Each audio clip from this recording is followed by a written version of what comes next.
he has not sent you here and just expects you to do it all on your own.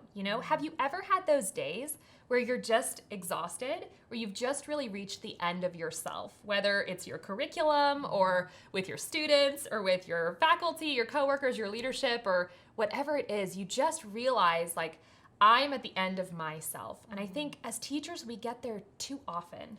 We live in that space and we let it be our norm. And we kind of wear this exhaustion like a badge of honor, right? We kind of get so used to doing everything ourselves and living in a space of self-reliance that we were never meant to carry. We were always meant to work in partnership with the Lord.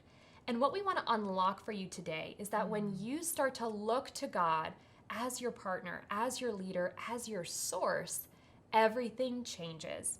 We're not here to just tell you, God really wants you to do this, so go give it everything you've got. That would just be mean, right? Like, no, you're really called to do this, so just try. The best news is the second piece, is that you are called to do this, so he wants to give you everything he's got.